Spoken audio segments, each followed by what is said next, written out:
Varicose veins కి సరైన చికిత్స కోసం సంప్రదించండి ఎవిస్ హాస్పిటల్. నమస్కారం. విష్ణు పురాణం తరువాయి భాగంలోకి వచ్చాం. ఈ భాగాలలో విశేషంగా గురువు అధ్యయనం, గురువు దగ్గరికి ఎట్లా వెళ్ళాలి, గురువుని ఎట్లా సెలెక్ట్ చేసుకోవాలి, గురువుగారికి ఏ ఏ లక్షణాలు ఉండాలి, జితేంద్రియుడిగా ఉండాలి, ఇలా చాలా విషయాలు చెప్పారండి. ఇక్కడంతా ఆశ్రమ ధర్మాలు, అంటే వర్ణాశ్రమ ధర్మాలు, ముందు వర్ణాలు చెప్పారు. అంటే ఏ జాతి వాళ్ళు ఎలా ప్రవర్తించాలి అనేది ముందు భాగంలో చెప్పి, ఈ భాగంలో మాత్రం ఆశ్రమ ధర్మాలు, అంటే మనం గృహస్థాశ్రమంలో ఉన్నప్పుడు ముందు బ్రహ్మచారిగా ఉన్నప్పుడు ఎట్లా ప్రవర్తించాలి, గృహస్థుగా ఉన్నప్పుడు ఎట్లా ప్రవర్తించాలి, వానప్రస్థం తీసుకుంటే ఎట్లాగా, ఒకవేళ మనం సన్యాసాశ్రమం స్వీకరిస్తే సన్యాసి ఎలా ఉండాలి అనేది చాలా బహువిధమైన విషయాల్ని చర్చ చేశారండి. ఇంత చర్చ మనకి ఈ కాలానికి అవసరం లేదని అనిపించింది నాకు. కానీ ప్రత్యేకంగానట ఇది చూడండి, సంప్రదాయానుసారం ఉపనయనం అయిన తర్వాత, అంటే బ్రాహ్మణ విద్యార్థులు, బ్రాహ్మణ క్షత్రియ వైశ్య విద్యార్థులు ఉపనయనం జరిగిన తర్వాత ఒక గురువు దగ్గరికి వెళ్ళి కొంతకాలం చదువుకోవాలి. ఆ తర్వాత 4వ జాతి వాళ్ళు, చతుర్థ వర్ణం వాళ్ళు మాత్రం తండ్రులు లేదా తాతల దగ్గర విద్యను అభ్యసించాలి. మేనమామలు మాతామహుల ఇళ్లల్లో కూడా విద్యను అభ్యసించవచ్చు అని విష్ణు పురాణం చెప్తోంది మనకి. దీనికి గురువు జితేంద్రియుడిగా ఉండాలి, ఆయనకు గోత్రనామాలు చెప్పి పాదాభివందనం చేయాలి. గురువు దగ్గర ఉన్నప్పుడు మనకి ఇప్పుడు ఎలా అయింది, అంతా కాలేజీలు వ్యవహారాలు కదండి. కాలేజీల్లో కూడా మనం హాస్టల్స్కి పంపించేటప్పుడు చెప్తాం పిల్లలకి, ఇలా ఉండాలి, అలా ఉండాలి, బట్టలు జాడి చారేసుకో, జాగ్రత్తగా పెట్టుకో, నీ వస్తువులు జాగ్రత్తగా పెట్టు, తిండి పదార్థాలు ఇస్తే జాగ్రత్తగా ఉండు, ఎవరితో కొట్లాడిపోక, ఇలా చెప్పుకోవాల్సే వస్తుంది. పాతకాలపు విద్య విధానం చూడండి, స్నానం, సంధ్య, జపం మానకుండా ప్రాతः సమయాల్లో అగ్నికార్యం చేస్తూ వేదం నేర్చుకోవాలి. గురువు ఇష్టానుసారం ప్రవర్తించు, గురువుగారు ఏది చెప్తే అది వినాలి. తర్వాత ఫలాలు, పుష్పాలు, పత్రాలు, జలము, సమిధలు, దుంపలు లాంటివి గురువు ఏం చేయమంటే ఆ పని చేసి పెట్టాలి తప్పకుండా. ఎంత వంశం, గొప్ప వంశంలో పుట్టాను, ధనవంతుణ్ణి, ధనవంతుల కుమారుణ్ణి, అలాంటి భేదభావం చూపించకుండా సహ విద్యార్థులతోటి సమానమైన ప్రవర్తన ఉండాలి. హెచ్చుతగ్గు ప్రవర్తనలు ఉండకూడదు. బ్రహ్మచర్యం పాటించాలి. గురుదక్షిణని యథాశక్తి సమర్పించి ఆయన అనుజ్ఞను పొంది తర్వాత గృహస్థు అవ్వాలి. ఈ బ్రహ్మచర్యాశ్రమంలో ఉండగా విద్యార్థి దశని ఎంత సజావుగా చేయాలో ఈ విష్ణు పురాణం చాలా స్పష్టంగా వివరంగా చెప్తుంది.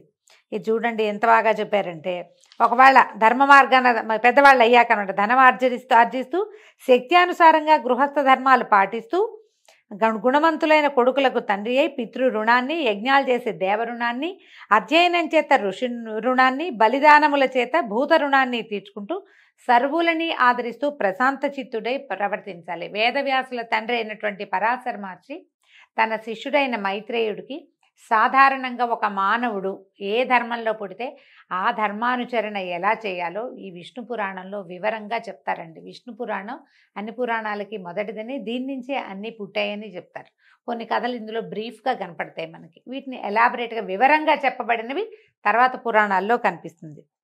సన్యాసులు, బ్రహ్మచారులు, వేద విద్యార్థులు, తీర్థయాత్రలు చేసేవారు, పరదేశీయులు, గతిలేక ఆకలితో అలమటించేవారు, బాటసార్లు ఒకవేళ తమ ఇంటికి వస్తే సవినయంగా వాళ్ళకి ఎదురేగి లోపలికి తీసుకొచ్చి యథాశక్తి అన్నపానీయాదులతో ఆదరించాలి. గృహస్థుడికి సత్కారమే బహుపుణ్య ఫలప్రదం, దాన్ని మించిన పుణ్యకార్యం లేదట. నువ్వేం పెద్దగా గుడి గోపురాలు తీర్థయాత్ర చేయలేకపోయినా మన ఇంటికి వాకిటోకి వచ్చిన వాడికి బాబు మంచినీళ్ళు తాగుతావా, ఎండను పడొచ్చావు, మంచినీళ్ళు తాగు, ఏదైనా తిను, ఏదైనా తాగు, ఇట్లా నీడని కూర్చో, కాసేపు నడుము వాల్చి వెళ్దు కానీ, ఇదిగో ఇది ఆ మధ్యలో తిను ఎక్కడైనా అని ఇవ్వగలిగితే దానంత పుణ్యకార్యం ఇంకొకటి లేదట, పురాణోక్తంగా చెప్తోంది. అతిథి ఎవరైనా వచ్చే సమయానికి మన ఇంటికి వచ్చారనుకోండి, మన ఇంట్లో ఉన్న వాటితోటే ఏమైనా చేసి పెట్టాలి కానీ పక్కింటికి అప్పు వెళ్ళకూడదట. తర్వాత ఒకవేళ కనుక గృహస్థు ఇంట్లో నుంచి అతిథి ఏ సత్కారము పొందకుండా, అంటే కనీసం మంచినీళ్ళు అడగటం లాంటిది కూడా చేయకుండా పంపించేస్తే దాంతో ఎంత పాపం వస్తుందో. ఇట్లా గృహస్థ ధర్మాలన్నిటి సక్రమంగా పాటించి దైహిక జీవితం అంటే మనం హాయిగా సుఖంగా తినటము, సరిపడా తింటూ ఉండటము, ఇతరులని ఆదరించటము, మనం ఏం చేయాలో ఆ క్రియలు చేస్తూ మరణించిన వాడు హాయిగా స్వర్గాన్ని పొందుతాడట. గుణవంతులైన పుత్రులు, ఒకవేళ సంతానం ఉంటే వాళ్ళకి విద్యాబుద్ధులు, వాళ్ళకి రెక్కలు వచ్చేదాకా వాడిని పోషించి వాడికి ఏదైనా నేర్పించి చేయాలట తప్పకుండా. గృహస్థ ధర్మాలు వాళ్ళకి బోధించి వీళ్ళు గృహస్థుతో సహా, భార్యతో సహా గృహస్థు వనవాసం అవ్వాలి. ఆ కాలంలో ఈ వానప్రస్థాశ్రమం అనేది ఉండేదండి. వానప్రస్థం అంటే అదే వనవాసిగా, ఈ ఇల్లు వాకిలి, ఈ పాలు తోడు పెట్టుకోవడం, కుక్కలు పెంచడం, మనవరాళ్ళని ఎత్తుకోవడం, బంగారాలు వెండి చేర్చటము, ఈ వ్యవహారాలు ఏం లేవు. ఏదుందో ఆ ఇల్లు వాకిలి ఆ పిల్లలకు అప్పచెప్పడం, బయటికి వెళ్ళిపోవటం. అప్పుడు 3 సంధ్యల్లోనూ హాయిగా పళ్ళు కాయలు తింటూ నేల మీదే నిద్రిస్తూ దైవ పూజ, దేవ ఋషి పితృతర్పణాలు సక్రమంగా చేస్తూ ఉండటాన్ని వానప్రస్థం అంటారు. కొంతకాలానికి క్రమంగా అక్కడే వాళ్ళు వెళ్ళిపోవటం. తపశ్చర్యతోటే ఆ కాలంలో, అంటే ఇది కృతయుగం నాటి సంగతి కదా, అప్పుడు ఇట్లాగే చేసేవారు. ఇక సన్యాసులైతే పుత్ర కళత్ర మిత్రాది సంబంధము, భూమి పుట్ర తోట దొడ్డి ఇల్లు వాకిలి అనే స్మరణ, నాది అనే భావం లేక మత్సరాదులకి మనసును చోటివ్వక ఎవరితోనూ మాటలతోటి కూడా సంబంధం ఉంచుకోక ఆకలి దప్పులకి లొంగకుండా ఉండటమే సన్యాసికి ప్రధాన ధర్మం అట. అందరితోటి మాట్లాడాలి, కోపావేశాలకి వాటికి లోనవ్వకూడదు, ప్రధానంగా ఉండాలని చెప్తారు. ఒక్కొక్కళ్ళకి ఒక్కొక్క రకాల ఇవి పెట్టారండి. ప్రతి వాళ్ళు ఈ రకమైన కులాచారాన్ని పద్ధతిని పాటించాలి. ఇవి మన దగ్గరికి ఎట్లా వస్తాయి అంటే, మామూలుగా సంసారాల్లో మన తాత ఎట్లా ఉన్నాడో తండ్రి ఎట్లా ఉన్నాడో మనం ఎట్లా ఉన్నామో మన పిల్లలు అలాగే ఇంచుమించుగా ఉంటారు. విధానాలు ఏవో చిన్న చిన్నవి కాలానుగుణంగా మారినా, ఇప్పుడు మనకి కాలానుగుణం ఏంటంటే తాతలు ఉన్నట్టు తండ్రులు లేరు, తండ్రులు ఉన్నట్టు కొడుకులు ఉండట్లేదు. ఇక మనవల సంగతి అడగనే ఎక్కర్లేదు. ఒక్కోసారి మనవలే లేని పరిస్థితులు కూడా ఈ రోజున దాపురిచ్చాయి. కానీ పాతకాలంలో అట్లా ఉండేది కాదు. తాత తండ్రుల విధానాన్ని తప్పనిసరిగా పాటించే కాలం ఉండేది ఆ రోజుల్లో. అయితే వీళ్ళు చెప్తున్నారు, ఏ విషయమైనా ప్రతి వాళ్ళకి అన్నమాట ఇది. ఏ సమయమైనా ఎక్కువగా మాట్లాడకూడదు, కోపతాపాలకి లోపమోహాలకి గురి కాకూడదు, ఎట్టి పరిస్థితుల్లోనూ కళ్ళలాడకూడదు, అబద్ధాలు ఆడద్దు, ఎదుటివారికి వినడానికి కష్టమైనా సరే నిజాన్నే చెప్పాలట. ఇదందరికీ నేను అన్ని జాతుల వాళ్ళకి. దూషణ భాషలు ఆడకూడదు, పగలు ఎన్నుకోరాదు, అంటే ప్రత్యేకంగా పగ పెంచుకోవటం అలాంటివి చేయకూడదు. ఒంటెని వాహనంగా ఉంచుకునేవాళ్ళు కాదట ఆ రోజుల్లో. వాహనంగా మరి ఇప్పుడు ఈ రాజస్థాన్ ఆ వైపు వాళ్ళు అలాగే కదా ఉంచుకుంటారు. మన వాళ్ళకి ఏం చెప్తాం, గట్టు దగ్గర ఉన్నటువంటి చెట్టు కింద పడుకోకూడదు. ఒక్కొక్కసారి పైనుంచి వాగేదైనా వస్తే గట్టు లాగేస్తుంది అనమాట. అందుకని పడుకోకూడదు అనేవాళ్ళు. కులాచారం విడిచి ప్రవర్తించే వాళ్ళతోటి, దొంగతోటి, వెర్రివాడితోటి, పగవాడితోటి, పాపపు పనులు చేసేవాడితోటి, జార చోరులతోటి, అసత్య భాషణుడితోటి, విటునితోటి, అప్పులవాడితోటి, సత్కర్మలు ఆచరింపని వాడితోటి మైత్రి చేయకూడదు. ఇలాంటి స్నేహితులతోటి ఉంచుకోకూడదు స్నేహాన్ని. ఒంటరిగా తోవలో పయనించకూడదు. ఎప్పుడైనా సరే ఒంటరి ప్రయాణం బాధాకరమేనండి. తప్పకుండా తోడుండాలి. పొంగి పొర్లుతూ ఉన్న ఏటిలో దిగి ఈదకూడదు. ఇలాంటివి కొన్ని ప్రత్యేకంగా చెప్పారు. మాటికి బిగ్గరగా నవ్వడము, పళ్ళు కొరకటము, అనరాని మాటలాడటము, విచ్చలవిడిగా తుమ్మటము, అంటే తుమ్ము వచ్చినప్పుడు నువ్వు మొహానికి చెయ్యి అడ్డం పెట్టుకోకుండా తుమ్మటం కానీ, ఎంతసేపు తలగోక్కోవటం, ఇవన్నీ దుష్టచేష్టలు. మంచి బాడీ లాంగ్వేజ్ బాగుండదన్నమాట, అవి చేయకూడదు అనేవాళ్ళు. పుల్లలు విరవటము, పగబట్టి పైవారితోటి మాట్లాడటము, వడివడిగా ఎంతసేపు పరిగెడుతూ ఉండటం, గోటితో గోర్లు ఇట్లా తీసుకుంటాం, అది అసలు మంచిది కాదు, చేయకూడదు అంటున్నారు. ఇక ఎన్ని రకాలోనండి ఇలాంటివి. ఎవరు లేని ఇంటి యందు ఎవరు లేని చోట ఉండకూడదు. ఇప్పుడు కూడా చూడండి, ఎక్కడైనా సరే ఖాళీగా ఉన్న ప్రదేశాల్లో ఒకటే ఇల్లుంది, ఎవ్వరు లేరు, కప్పుకున్న ఆ ఇంట్లోకి వెళ్తే ఏ ప్రమాదమో వస్తుంది, వెళ్ళకూడదు. ఆడపిల్లల్ని ఎక్కడికైనా పిలిస్తే, అమ్మాయిలు వెళ్ళిపోతున్నారు, వాళ్ళు పిలుస్తాడు ఎవడో, రమ్మంటారు, వీళ్ళు అక్కడికి వెళ్తారు, అక్కడ ఏదో జరగకూడదు జరుగుతుంది. పొరపాటును కూడా ఒంటరిగా ఉన్న మగవారిని కలవకూడదు అని రాస్తున్నారు. ఇది విష్ణు పురాణంలోనే చెప్పబడింది చూడండి. ఎవరు లేని ఇంటి యందు ఎవరు లేని చోట ఉండకూడదు. గురువు, బ్రాహ్మణుడు, దేవ విగ్రహం ఎదురైతే తల ఉంచుకోవాలట, దానికి ఎదురుగా వెళ్ళకూడదు, కొంచెం పక్కగా వెళ్ళాలంటున్నారు. కొన్ని ప్రత్యేకమైనవి, హోమ భస్మాన్ని, ముళ్ళు, మలము, తెగిపడిన కేశాలు, ఎముకలు, ఎంగిలి, స్నానానంతరం తడిసి ఉన్న నేల, వాటిని ముట్టుకోకూడదు. వాటన్నిట్లలోనూ బ్యాక్టీరియా ఉంటుందండి, అందుకని అది మంచిది కాదంటారు. జుట్టు విరబోసుకుని రాత్రివేళ వీధి గుమ్మంలో నుంచోకూడదు. సరైన వస్త్రాలు, ఒంటి నిండా వస్త్రాలు లేకుండా ఇంట్లో నుంచి బయటికి వెళ్ళకూడదు. వియ్యము కయ్యము తనకి తగిన వారితోటి చేయాలి, ఎవరితోటి పగబెట్టుకోకూడదు. బలవంతునితోటి పగ, బలహీనుడితోటి చుట్టరికము, చాటుమాటుగా ఎవరికైనా ధనం ఇవ్వటము, కోరి కలహానికి దువ్వటము కాని పనులు. ఇవి చూడండి ఎంత విచిత్రమైనవి చెప్తారు. మంచినీళ్ళు, మనం ఇప్పుడు చేస్తున్న పని, అటు ఇటు నడుస్తూ భుజించటము, తాగటము, నుంచుండి ఆచమించటము చేయకూడదు. కలికాలం అంతా ఏంటంటే నిలబడి భోజనం చేయటమే. ఎంత ఖరీదైన పెళ్లిలో అయినా బఫే ఫుడ్ తప్పదు, ఎవరు వడ్డించట్లే. ఇప్పుడు నిలబడి, మన ఇళ్లలో కూడా మనం గబగబా బయటికి వెళ్ళాలంటే నిలబడి టిఫిన్ చేసేస్తాం. కనీసం కొన్ని పద్ధతులైనా మార్చుకోవాలండి. పురాణాల ప్రకారం మన ఇంట్లో అయినా కనీసం కూర్చుని మంచినీళ్ళు తాగటం, కూర్చుని టిఫిన్ చేయటం, కూర్చుని భోజనం చేయటం, హాస్పిటల్ వేసుకుని నేల మీద ఒక 5 నిమిషాలు సమయం ఇస్తే సరిపోతుంది. ఆరోగ్యం పాడవకుండా ఉంటుందట.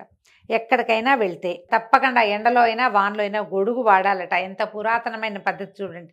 రాత్రిపూట అడవిలోకి వెళ్ళేటప్పుడు తోడు లేకుండా వెళ్ళకూడదు, ఆయుధం లేకుండా అసలు వెళ్ళకూడదట. కర్రో కత్తో ఖచ్చితంగా ఉండాలి. ఊళ్ళల్లో నుండి నాకు తెలిసి మా ఊర్లో కూడా పాలేళ్ళు వాళ్ళు పెద్దవాళ్ళు సాయంకాలం పూట బయటకు వెళ్తే కర్ర చేత పుచ్చుకుని వెళ్ళేవాళ్ళండి. కర్ర లేకుండా నడిచేవాళ్ళే కదా. అందరి దగ్గర చేపాటి కర్రలు ఉండేవి.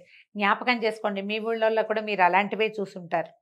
ఈ రకంగా మనం సదాచార సంపన్నులుగా సాత్విక గుణాలు కలిగిన వాళ్ళమై పరపీడ పరనింద చేయకుండా ఉంటే కనుక పావన జీవనం అవుతుంది. ఇది పవిత్రమైన జీవితం కిందే లెక్కట. ఇది జన్మాంతమందు వీళ్ళు పుణ్యలోక నివాసులు అవుతారు. అయితే అక్కడి నుంచి పితృకాండ కూడా అడిగారు. ఎట్లా పితృకార్యాలు చేయాలి, ఎవరైనా మరణిస్తే ఏం చేయాలి అని అడిగితే ఇప్పుడు దీనికి ఒక్కొక్కటి ఒక్కొక్క పద్ధతిగా చెప్తారండి. బ్రాహ్మణులకు 10 దినాలు, క్షత్రియులకి 12 దినాలు, వైశ్యులకు 15 దినాలు, శూద్రులకు 1 నెల సూతకం ఉంటుంది. సూతకం ఇప్పుడు మనం ఏడాది సూతకాలు ఉన్నాయి కదా, అందరికీ కాదు, కొంతమందికి ఒక్కొక్క రకమైన సూతకం ఉంటుంది. ఆ సూతక విధిని కూడా ఎట్లా మనం భోజనం పెట్టాలి, ఎవరు ఎలా చేయాలి. శూద్రులకి అంటే 4వ జాతి వాళ్ళు, బ్రాహ్మణులు, వైశ్యులు, క్షత్రియులు కాని వాళ్ళందరికీ 1 నెల రోజులే సూతకం. ఆ నెల తర్వాత బట్టలు పెట్టేస్తారండి.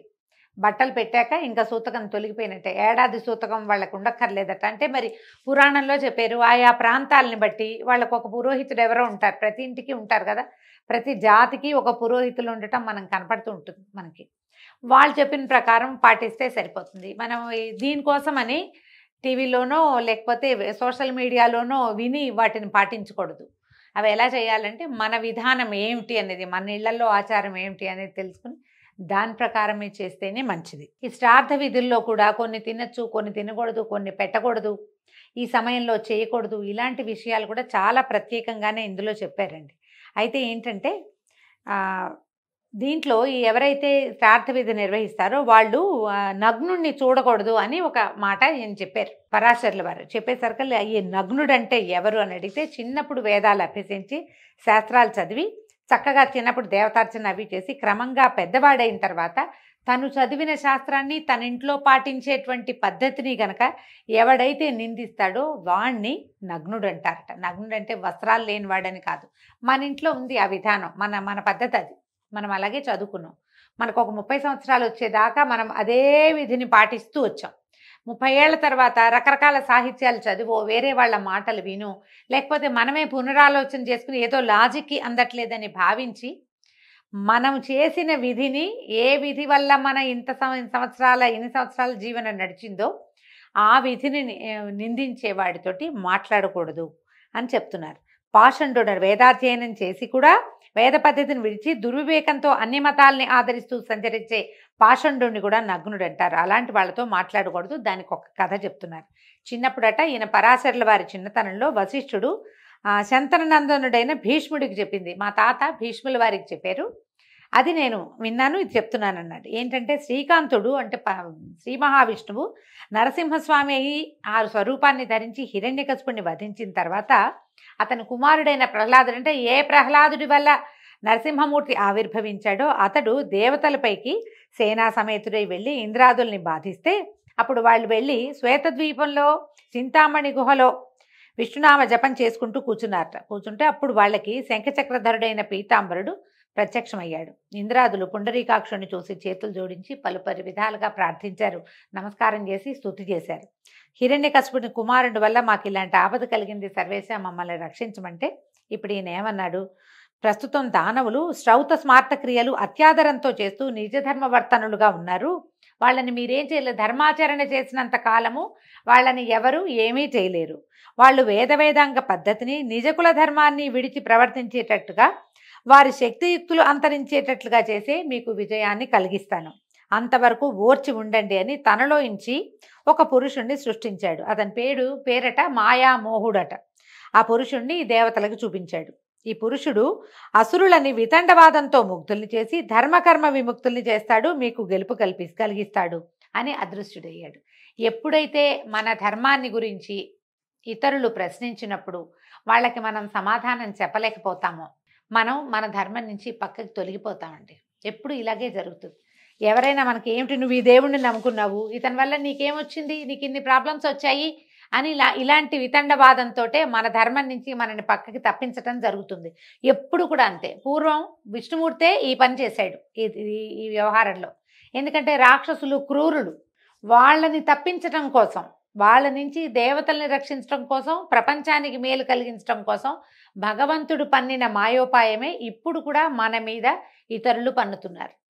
మన ధర్మం మీద ప్రశ్న వచ్చినప్పుడు సమాధానం చెప్పగలిగే స్థిరచిత్తత మనకి కావాలి అంటే సరిగ్గా ధర్మాన్ని తెలుసుకోవాలి. ధర్మాచరణ పట్ల అవగాహన కలిగి ఉండాలి. లేకపోతే దేవతలు దానవుల్లాగానే మనలోనే కొంతమంది విడిపోయి గొడవలు పడుతూ ఉంటాం.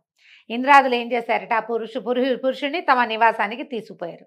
అతను ఎట్లా ఉంటాడు, ఆ విచిత్రంగా నెమలి రెక్కల విసినకర్ర పట్టుకుని, బోడి తల, దిగంబరుడిగా కనిపించేటట్టుగా సన్నని పల్చటి ఎరుపు రంగు కట్టబట్ట కలిగిన వాడికి బట్ట కట్టుకుని తిరుగుతూ క్రమంగా నర్మదా నదీ తీరానున్న దానవుల వద్దకు వెళ్ళాడు. వాళ్ళ చేత తగిన మన్నన పొంది కూర్చున్నాడు. కాసేపు విశ్రాంతి తీసుకున్నాక ఇంపుగా సొంపుగా ఎంత చక్కగానో కబుర్లు చెప్తూ అడిగాడట, మీరు ఇహలోక సుఖాలా పరలోక సుఖాలా కోరి ఈ తపస్సు చేస్తున్నారు దేనికోసం అంటే, అప్పుడు వీళ్ళు ఏం చేశారు, వాళ్ళు చాలా ముద్దుగా చక్కగా అడిగారట, మాకు ఐహిక వాంఛ ఏం లేదండి, పారలౌకిక సుఖం కలిగే పద్ధతి ఏమిటో చెప్పండి అని అడిగేసరికి ఆ మనిషి, ఆ మానవుడు మాయామోహుడు ఇట్లా చెప్పాట, మీకు నా మాటల మీద నమ్మకం ఉంటే చెప్తాను వినండి, బతికినన్నాళ్ళు ఇక్కడ సుఖంగా ఉండటమే కావాలి, చచ్చిపోయిన తర్వాత ముక్తి అంటే ఆ ముక్తి ఎక్కడుంది, అది ఎక్కడుంది మనకు తెలియదు కదా. ఎంత తపస్సు చేసినా ఎంత చదివినా ఎక్కడో దైవం ఉందనుకోవటం భ్రాంతి. వేదశాస్త్రాలు కళ్ళలు, యజ్ఞం చేస్తే గోవధ చేసినట్టే ఆ పాపం తప్పదు. ముక్తి మార్గం తెలియాలంటే నేను చెప్తాను వినండి, ఈ అధమాధములైన వైదిక క్రియలు విడవండి అని ఎన్నో విధాలుగా చెప్పాడు. అతను చెప్పినటువంటి ఆ వెటకారపు ధోరణి, ఆ కేరింతలు, ఆ మాట తీరులకి వీళ్ళు లొంగిపోయారు. లొంగి ఏం చేశారట, మాయామోహునికి మొక్కి వేద మార్గాన్ని విడిచి దురాచారులై చార్వాక బౌద్ధ మతాలు స్వీకరించి పాషండవర్తనలయ్యారు. యజ్ఞాదుల్ని నిందిస్తూ వైదిక క్రియలకి స్వస్తి చెప్పారు. అలా ఉండగా ఒకనాడు ఆ మాయాపురుషుడు యజ్ఞం చేస్తున్న ఒక సోమయాజి వద్దకు తన దానవ శిష్యులతో వెళ్ళి అడిగాడట, నువ్వు జీవహింస చేస్తే పాపం అని వేదాలు చెప్తుంటే నువ్వు దయమాని జీవహింస చేస్తున్నావు, అహింస పరమోధర్మ అంటే అహింస పరమధర్మం కదా, ఆ మాటను స్మరించి ఇలాంటి చెడు పనులు విడిచి ఈ పనులు మానేసి ఈ హోమంలో ఎంతో కొంత పశుధ వధ జరుగుతుంది, అది పాపం అని చెప్తున్నాడు. దానివల్ల నీకు చాలా పాపం వస్తుంది. అహింస ఎట్లా ఉంది, అక్కడ యజ్ఞంలో హింస జరుగుతుంది ఎంతో కొంత, ఇప్పుడు ఈ హింస వల్ల ఎక్కువ పాపం వస్తుందని అతనిని ఎన్నో రకాల మాటలు చెప్పి అందులోంచి తీసుకొచ్చేసాడు బయటికి. ఇట్లా వేదాలు యజ్ఞాలు విడిచి పైతృక క్రియల్ని మరిచి నాస్తికుడైన వాడినే నగ్నుడు అంటారు. ఈ విధంగా దానవులు నాస్తికులైపోయి దైత్య దానవులు నాశనం అయిపోయారు. వీళ్ళు ఏం చేశారు, దేవతలు మాత్రం వైదిక ధర్మాన ప్రవర్తిస్తూ జవసత్వాలు కలిగిన వాళ్ళే అనాయాసంగా అసురులను వధించి మునపట్లాగా యజ్ఞభాగాలు పొందుతూ సుఖంగా ఉన్నారు. ఇది కరెక్టా, ఇది న్యాయమేనా అంటే, ఇప్పుడు న్యాయము అన్యాయము భగవంతుని మించి మనకు తెలియదండి. ఆయా కాలాలను బట్టి ఏది న్యాయము ఏది అన్యాయము అనేది నిర్ధారింపబడేది. మనం ఇప్పుడున్న కాలం వేరు, మనం చదివి తెలుసుకుంటున్న ఈ విష్ణు పురాణం నాటి కాలం వేరు. కాలానుగుణంగా ధర్మం చిన్న చిన్న రూపాలు మార్చుకుంటూ ఉంటుంది, ఇట్లా చెప్పబడింది. కాబట్టి ఈ రకంగా మనం ఏం చేయాలి, ఇలాంటి వాళ్ళు ఎవరైనా సరే ధర్మాన్ని విడిచిన వాడితోటి స్నేహం చేయకూడదు అని మనకి పరాశర మహర్షి మైత్రేయుడికి తెలియజేస్తున్నారు. అయితే ఇలాంటి వాళ్ళతోటి మాట్లాడద్దు, స్నేహం చేయొద్దు అని స్పష్టంగా చెప్తూ ఇలాంటి వాళ్ళతో స్నేహం చేస్తే ఎలాంటి సమస్యలు వస్తాయో వేరే కథలో తెలియజేస్తున్నారండి. ఆ కథని రేపు ఉదయం విందాం. అంతవరకు సెలవు, నమస్కారం.